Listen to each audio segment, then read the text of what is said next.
ഇപ്പോൾ ഈ യാത്രയിൽ ഒരു പ്രശ്നമായി കണ്ടത് കുറ്റ്യാടിയിൽ നടന്ന സംഭവമാണ്. അങ്ങ് അത് മാധ്യമങ്ങൾ അത് വലുതാക്കി കാണിച്ചു എന്നൊക്കെ പറയുമ്പോൾ ആ ദൃശ്യങ്ങൾ വലുതായിരുന്നു. ഈ ഉന്തും തള്ളും ദൃശ്യങ്ങൾ നമ്മൾ അങ്ങ് പുറത്തു നിന്ന് അത് കണ്ടു നോക്കി മനസ്സിലാവും. അപ്പോൾ ആ ദൃശ്യങ്ങൾ പക്ഷെ അത് വേറെ രൂപത്തിൽ വ്യാഖ്യാനിക്കപ്പെട്ടു. ഷാഫി പറമ്പിലും VD സതീശനും തമ്മിലുള്ള പ്രശ്നം എന്ന രൂപത്തിലാണ് ആദ്യം അത് വിലയിരുത്തപ്പെട്ടത്. അങ്ങനെ ഒരു പ്രശ്നം ഉണ്ടെന്ന രൂപത്തിലാണ്. പക്ഷെ അങ്ങനെയല്ല, അത് ഉന്തും തള്ളുകയാണെന്ന് പറയുമ്പോഴും ഇപ്പോൾ മുല്ലപ്പള്ളി പറയുന്നുണ്ട് അത് സ്നേഹത്തള്ളല്ല എന്ന് പറഞ്ഞു. അപ്പോൾ ഇങ്ങനെയുള്ള കാര്യങ്ങൾ ഒഴിവാക്കേണ്ടതല്ലേ? അത് ശരിക്ക് അദ്ദേഹം അവിടുത്തെ MP ആണ്. എല്ലാ സ്ഥലത്തും അദ്ദേഹം സംസാരിച്ചിട്ടാണ് ഞാൻ ഫൈനലായിട്ടാണ് സംസാരിക്കാറുള്ളത്. അവിടെ വന്നപ്പോൾ വളരെ സമയം വൈകിയപ്പോൾ ഷാഫി തന്നെയാണ് എന്നോട് പറഞ്ഞത്, സതീശേട്ടൻ സംസാരിക്കുക, സമയം പോകുമെന്ന് പറഞ്ഞത്. അപ്പോൾ ഈ അവിടുത്തെ പ്രമോദ് എന്ന് പറയുന്നത് ഞങ്ങളുടെയൊക്കെ സമകാലികനായിട്ടുള്ള സുഹൃത്ത് വന്നിട്ടില്ല, MP സംസാരിച്ചേ പറ്റുള്ളൂ എന്ന് പറഞ്ഞു സത്യത്തിൽ. അപ്പോൾ വേണ്ട സമയമില്ല എന്ന് പറഞ്ഞിട്ട് അയാളെ തള്ളി മാറ്റി. അവർ തമ്മിൽ വളരെ ക്ലോസ് ആണ്, അവർ തമ്മിൽ ശത്രുതയൊന്നുമില്ല. എന്നോട് ഷാഫിയാണ് പറഞ്ഞത് സതീശേട്ടൻ സംസാരിച്ചു വേഗം പോകും എന്ന് പറയും. അപ്പോൾ ആ ഒരു ടൈമിൻ്റെ ഒരു ബാലൻസിന് വേണ്ടിയിട്ട് പറഞ്ഞതാണ്. പിന്നെ ഇപ്പോഴത്തെ കാലത്ത് എല്ലാം വാർത്തയല്ലേ, എല്ലാത്തിനും വ്യാഖ്യാനമല്ലേ. ഇന്നലെ ഒരു സാധനത്തിന് AKG സെൻറ്ററിൽ നിന്ന് ഇടുന്നതാണ്. ഞാനൊരു സ്ത്രീയുടെ ഒരു കഷ്ണം കടലാസ് മേടിച്ചു. അത് കഴിഞ്ഞിട്ട് ഞാൻ കുറച്ചു നേരം കഴിഞ്ഞപ്പോൾ ഞാനിത് കീറിക്കളയാണ്. ഒരു സ്ത്രീ തന്ന നിവേദനം എന്ന് പറഞ്ഞിട്ടാണ്. ഒരു സ്ത്രീ ഇത്രയും കടലാസിൽ എനിക്ക് നിവേദനം തരുമോ? അവരൊരു സാധനം എഴുതി തന്നാണ്. എനിക്ക് പറയാൻ ഒരു സാധനം അവർക്കുള്ളൊരു പരാതി എഴുതി തന്നാണ്. സാർ ഇതൊന്നും ശ്രദ്ധിക്കണം, ഇന്ന കാര്യം എന്ന് പറഞ്ഞാണ്. അത് ഞാനല്ലാതെ വേറൊരാൾ കാണാൻ പാടില്ല. അപ്പം ഞാനിങ്ങനെ എടുത്തിട്ടിങ്ങനെ അത് കാണരുതെന്ന് വെച്ച് എന്നിട്ട് ഇത് അവിടെ പോലും ഇട്ടില്ല, ഇത് കൂട്ടി പോലും ആരും വായിക്കരുതെന്ന് പറഞ്ഞിട്ട് ഒരു പ്രായമായ ഒരു സ്ത്രീ വന്ന് തന്ന ഒരു വിഷയത്തിൽ ഞാൻ ഇടപെടേണ്ട ഒരു കാര്യമാണ്. നിവേദനം അല്ലത്. അപ്പോൾ എൻ്റെ കയ്യിലൊരു നിവേദനം തന്നു. നിവേദനേ ഏതെങ്കിലും, ഞാൻ 25 വർഷമായിട്ട് MLA ആയിട്ടിരിക്കുന്ന ഒരാൾ പ്രത്യേകിച്ച് ആ സ്ത്രീകളോ ആരും കൊണ്ടൊന്ന് നിവേദനം തന്നാൽ ഞാൻ അപ്പോൾ കീറി കളയോ?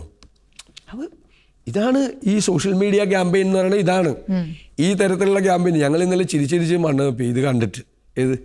ഏതെങ്കിലും പൊതുപ്രവർത്തകൻ അത് ചെയ്യുമോ? അപ്പം ഞാനത് ചെയ്തെന്നാ പറയുന്നത്. സ്ത്രീ എടുത്തത് അപ്പം തന്നെ കീറിക്കളഞ്ഞു. പക്ഷേ ഈ സോഷ്യൽ മീഡിയ ക്യാമ്പയിൻ എന്ന് പറയുമ്പോൾ ഇരുണ്ട യുഗം എന്ന് പറഞ്ഞ UDF കാലത്തെ കുഴപ്പങ്ങൾ, UDF കാലത്തുണ്ടായിരുന്ന അഴിമതികളടക്കം ചൂണ്ടിക്കാണിച്ചുകൊണ്ടാണ് ഇപ്പോൾ CPM സൈബർ സോഷ്യൽ മീഡിയ പ്രവർത്തിക്കുന്നത്. അപ്പോൾ ഇരുണ്ട യുഗം എന്ന് പറഞ്ഞ കാര്യത്തിൽ ഈ ബാർക്കോഴയുമായി ബന്ധപ്പെട്ട വിഷയം അവർ ഉന്നയിക്കുന്നുണ്ട്.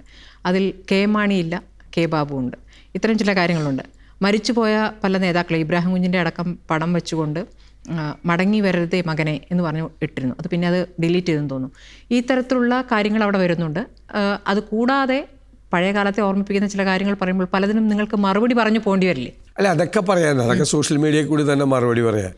ഇപ്പം അവസാനത്തെ സോഷ്യൽ മീഡിയ എന്തായി AKG സെൻറ്ററിലെ തമ്മിലടിയും ബഹളവും അതുതന്നെ മുഖ്യമന്ത്രിക്ക് വരെ ഇടപെടേണ്ടി വന്നു. ഇന്നലെ എന്നോട് മാധ്യമങ്ങൾ ചോദിച്ചു ഇതിനെക്കുറിച്ച്. നമ്മൾ പറയേണ്ട കാര്യമില്ല, അവരുടെ ആഭ്യന്തര കാര്യം. പക്ഷെ എൻ്റെ ഒരു റിക്വസ്റ്റ് അവരെ ആരെയും മാറ്റരുതെന്നാണ്.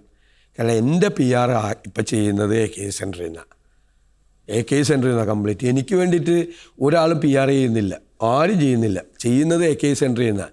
നെഗറ്റീവ് ആണെന്ന് വിചാരിച്ചാൽ അവരിടുന്ന കാര്യങ്ങളെല്ലാം എനിക്ക് അനുകൂലമായി മാറുകയാണ്.